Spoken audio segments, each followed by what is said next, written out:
নাই, পুলিশ চুপচাপ তারা নিয়মায় মানে পালন করতেছে। আমরা তার পেছনে বের করতেছি, কিন্তু আমরা চুপচাপ করছি। তো তারা তো দেখ স্টকটা তারা দেখ, আমরা মাইনে দেবো। এরপরে আমরা ধরবো, আমরা বিক্রি দেবো। আগে থেকে তারা টুকেন দিছে 100 জনের টুকেন আরো উল্টা দিচ্ছে তারা। আগের থেকে উল্টা 100 জনের টুকেন দিয়েছিল। হঠাৎ কোন সময় লাইনে আছেন আপনারা? আমি সন্ধ্যা 6টার সময়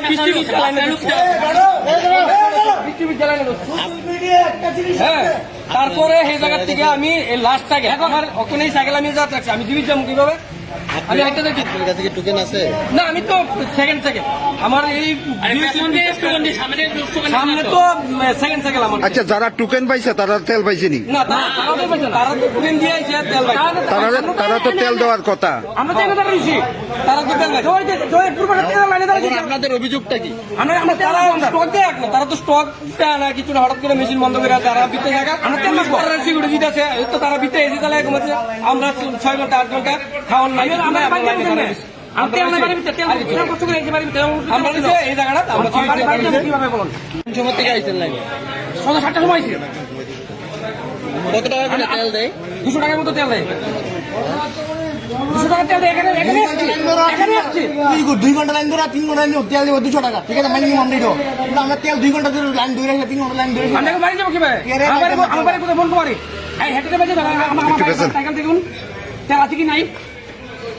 একটা বড় তেল নেই, তারা স্টক পুলিশে দেখ, স্টকটা পুলিশে দেখ। আমরা পুলিশে দেখ, ম্যানেজার নাই, মালিক নাই, কিছু নাই। 2 ঘন্টা আমরা এরপরে এই জায়গার ভিতরে আছি, তো ম্যানেজার নেই, কিছু নাই, কর্মী 2 জন ভিতরে। ত্রিপুরাতেই একটা ক্রাইসিস চলছে রোডের কারণে। তো আমাদের গভর্নমেন্টের তরফ থেকে তো প্রত্যেক পাম্পেই মোটামুটি তেল দিয়ে যাচ্ছে। আমরাও এটা যাতে আনটুয়ার্স কোনো ইনসিডেন্ট, যেহেতু রেশনিং সিস্টেম চালু করেছে গভর্নমেন্ট, এটাকে ল অ্যান্ড অর্ডার কাভার দেওয়ার জন্য আমাদেরও নির্দেশ দেওয়া আছে। তো সারাদিনেই আপনারা দেখতে পাচ্ছেন, আপনারা আমাদের সাথে যে পাম্পেই সমস্যা হচ্ছে আমরা যাচ্ছি, আপনারাও যাচ্ছেন। সবাই মানুষের সমস্যা তো আছেই, কারণ রেশনিং সিস্টেম আছে, অনেক দূর দূর থেকে লাইন ধরছে। তো যেখানে শেষ হয়ে যাচ্ছে, এখানে যারা পাচ্ছে না তারা কিছু ডিস্টারবেন্স করছে প্রত্যেক পাম্পেই। যেখানে রাধানগর দেখতে পেয়েছেন, কল্যাণী দেখতে পেয়েছেন, চন্দ্রপুরে দেখতে পেয়েছেন আপনারা। আজকে এখানে গণরাজ্যমণিতে লাইন ছিল, কিন্তু যখন তেল শেষ হয়ে গেছে 11টা নাগাদ, তারা পেট্রোল পাম্প তেল নিয়ে বন্ধ করেছে। তো মানুষকে বোঝানোর চেষ্টা করে, যারা পায়নি, অনেকে টোকেন পেয়েছে। তো এটাও বলা হয়েছে পাম্পের তরফ থেকে যারা টোকেন পেয়েছে, কালকে তাদের তেল আসলে টোকেনের তেলগুলো আগে লাইন ছাড়া দিয়ে দেওয়া হবে। কিছু উচ্ছৃঙ্খল ছেলেরা আছে, আপনারা দেখতে পেয়েছেন, তারা এটাকে ভায়োলেন্স করার চেষ্টা করছে, আরও কিছু লোকজনকে সাথে নিয়ে। তো আমরা 1 ঘন্টা 1.5 ঘন্টা তাদের অনেক বুঝিয়েছি, তারা বুঝতে রাজি না। তারপর এমন সময় তারা এমন অ্যাক্টিভিটি শুরু করেছে যেখানে এখানে ভাঙচুর করার মতো উপদ্রব হয়েছে, তখন তাদের আমরা এখান থেকে ড্যাচপাচ করি। স্যার, আমাদের ক্যামেরায় তো ধরা পড়েছে, আপনারা বলছিলেন যারা পায়নি টোকেন তাদেরকে আপনারা টোকেনের ব্যবস্থা করবেন, তো সেই মুহূর্তেই পুলিশ লাঠিচার্জ করলেন। না, আমরা বলিনি। আমরা টোকেন দেওয়া, টোকেন না দেওয়া, তেল আমি বলছি, এটা ওনার বক্তব্য হতে পারে। আমি বলছি, আমি ল অ্যান্ড অর্ডার তরফ থেকে বলছি, আপনি আমাকে কোশ্চেন করেছেন, আমি বলছি টোকেন দেওয়া, টোকেন না দেওয়া, তেল দেওয়া না দেওয়া পুরো একটা পাম্পের ব্যাপার, এটা পুলিশের এখতিয়ারে নেই। আমি তবু তাদের সাথে কথা বলেছি, যারা টোকেন পেয়েছে যাতে তাদের কালকে লাইন ছাড়া দিয়ে দেওয়া, এটা তারাই বলেছে। আমরা এই কথাটা কনভে করেছি তাদের। কাকে টোকেন দেবে না দেবে এটা আমাদের পার্ট না। এটা পুলিশ এক প্রকার বাধ্য হয়ে লাঠিচার্জ করেছে, এতে কি কয়েকজন আহত হয়েছে? না, আহত নেই। আপনারা এখানে ছিলেন যখন তারা গাড়ি, একটা তেলের গাড়ি, ট্যাঙ্কি গাড়িও দাঁড়ানো আছে, যে কোনো সময় যে কোনো ধরনের ইনসিডেন্ট হতে পারে। তারা দরজার ধাক্কা মেরে বা ভেঙে ঢুকার চেষ্টা করছিল, তখন তাদের আমরা ডেসপাচ করতে হয়। এমনকি মহিলাদের উপরও লাঠিচার্জ করেছে। না, এটা ভুল ধারণা। এটা আপনারা এখানে ছিলেন, একজন মহিলা আছে, উনি দাঁড়িয়েই ছিল ওনার হাজবেন্ডের সাথে, ওনাকে কেউ মারেনি। মূলত কি বিষয়টা নিয়ে লাঠিচার্জটা করানো হয়? লাঠিচার্জ হয়নি, তাদের আমরা ডেসপাচ করিয়েছি। আমাদের ক্যামেরায় ধরা পড়েছে আপনারা বাড়ি দিয়েছেন। তারা এখানে অ্যাগ্রেসিভ হয়েছে, ভায়োলেন্স হয়েছে, পেট্রোল পাম্পটাকে তারা কিছু একটা ক্ষতিগ্রস্ত করার চেষ্টা করছে, তখন তাদের ডেসপাচ করা হয়েছে। তাদের মধ্যে আমরা একজনকে আমরা ডিটেইন করেছি, আমরা তাকে অ্যারেস্ট করব, কালকে কোর্টে পাঠাবো। একটা তেল যেমনই লাগবে, তেল নাই কিভাবে দিব?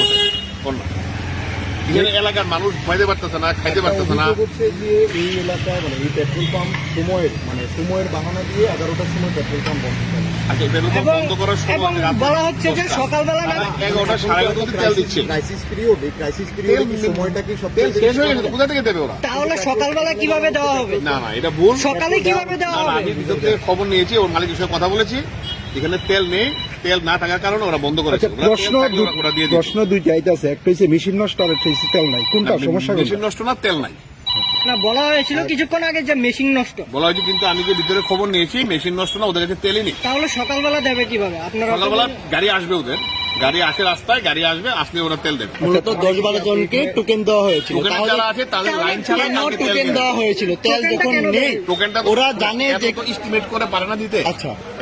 এখানে গভর্নমেন্টের একটা নিয়ম আছে, 2000 লিটার তেল গভর্নমেন্টের জন্য রাখতে হবে। আচ্ছা, কিন্তু এইভাবে যে মানে পেট্রোল পাম্পে আসার পর আপনাদের এলাকায় এইভাবে পুলিশের লাঠিচার্জ কিভাবে পুলিশের লাইনে এটা একটু প্রশাসনের ব্যাপার, এটা আমি কিছু বলতে পারি না। আমি দেখতে পারেন কি আমি আপনি একজন এলাকাবাসী হয়ে এই বিষয়টা কিভাবে দেখছেন?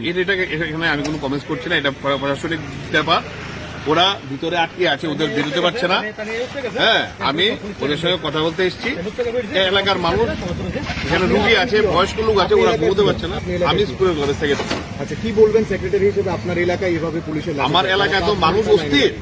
আমার এলাকায় পাড়ার দোকানদাররা দোকান বিক্রি করতে পারছে না, মানুষ ঘুমাতে পারছে না, অসুস্থ রুগীরা ঘুমাতে পারছে না। আজকে 5-7 দিন ধরে ওরা অস্থির। আপনি কি বলবো? আসার পর আপনি বলেন, আপনি বলেন।